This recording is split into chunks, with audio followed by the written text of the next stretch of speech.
So, good morning everyone. Good morning, ma'am. So, since it is a video report, because of the shorter time, I am here to discuss directly. I will go on to my main topic, which is the components and management of mixed farming system. But before that, I will discuss first the objectives. So the objectives of this lesson is first to identify the major components of mixed farming system. Second is to explain how crops and livestock are integrated in mixed farming, and also to appreciate the importance of proper management in mixed farming and apply the concept of mixed farming through a simple farm planning activity. But before I will go to the components and management of the mixed farming system, let's define first what is mixed farming. So when we say mixed farming system, it is an agricultural system where crop production and livestock raising are carried on the same farm in one area lang. So the components support each other. For example, crops provide feed for animals, and also animals provide manure to fertilize crops, and making the system more sustainable, productive, and cost effective. So nagruling ra ang ilahang benefits, sila ra mismo ang nakadawat ng benefits to each other. So now let's proceed with the crop production components. The first components of the mixed farming system. So when we see crop production component, it is talk about the crop production component refers to the cultivation of crops, including the management of land, inputs, and farming practices to produce food, feed, and income within a farming system. So it includes also the food crops, fodder crops, and the cash crops, and provides food for humans and also to feed for the livestock. So supplies raw materials also, or cash crops, for the income of the farmer, and also to support livestock through the fodder and byproducts. So now let's proceed to the livestock production component. So when we say livestock production component, it refers to the raising and management of the farm animals integrated with crop production to provide food and income, manure, and farm support with a mixed farming system.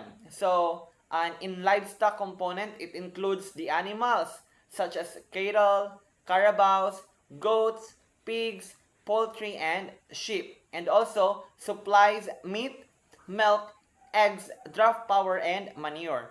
So uses of crop residuals: rice, straw, corn, stover as animal feed, and also produces meat, milk, eggs, and draft power. So just what I've said earlier, and also to supplies manure for the crops, and provide an additional and regular income for the farmers. So that is the livestock production component. So now let's proceed to the integration of crops and livestock. So when we say integration gani, integrated tagtibo na siya. It is the practice of using crops and animals together in one system where the outputs of one become inputs of the other, di ba? So kung ano yung output ng crop production component, amoy ma-input ng livestock production component. Kung ano yung ma-output ng livestock production component, amosay ma-input into the crop production component. So did you get this? Did you get me? Okay. So now let's proceed to the integration. So integration gani sa mo lagi to, it means together in one system. So crop support livestock, then livestock support crops, and shared use of resources. Now let's proceed to the farm management. So when we say farm management, means making decision about how to use the land, the labor, the crops, the livestock, and other resources efficiently in a mixed farming system. So first is planning. Planning to decide which crops and animals to raise. Lisod no, magpay buhi ra ka niya ka badya kabayo na jaon, for example, magpay buhi ka nan baboy na imura lamang buhian. So, may puyos na yung mga tanong, mga kaon, nargihapon na to. So, dapat may planning gajud ka dyaon. So, when we say sa crops, dili sad pwede na magpaytanom rasad kaw, kay total mix farming man siya, so dili pwede magpaytanom rasad kaw. So, dapat gajud jay mo planning activity, mag-decide ka kung unay mo angay na buhaton. And also, scheduling planting, feeding, and harvesting. And budgeting for inputs and expenses. Then number 2, resource management, using land, water, and labor efficiently. And also, recycling manure and crop residuals. Then number 3, production management. So when we say production management, it includes ensuring crops are healthy and productive, ensuring the livestock are well fed, healthy, and reproducing. Lisod sad no, kalayan sad no ko nag-mix farming ka, di nimo sadya alagaan. Dapat gajud maintain ang imuhang pag-alaga sa not just only for the crops but also for the livestock, since ang imuhang system is mixed farming system man. Now, economic management. So when we say economic management, why the economic part man siya sa farm management?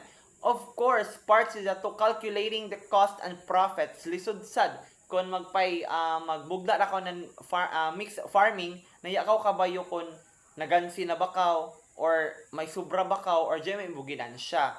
Kung ingana manggaling kung magansi ka, so ikuha na sa economic kay tungod isa na ka na nagansi na ka as a farmer, di na sad ka makaproduce into another product ng imuhang mixed farming. The number 5 is sustainability and risk management. So, we need to have maintaining soil fertility and environmental health, minimizing waste and losses, and of course, planning for droughts, pests, or diseases. So, dapat nakaplanado yun na siya tanan. So, that is a farm management.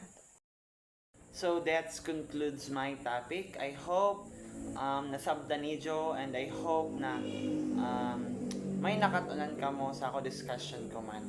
Thank you.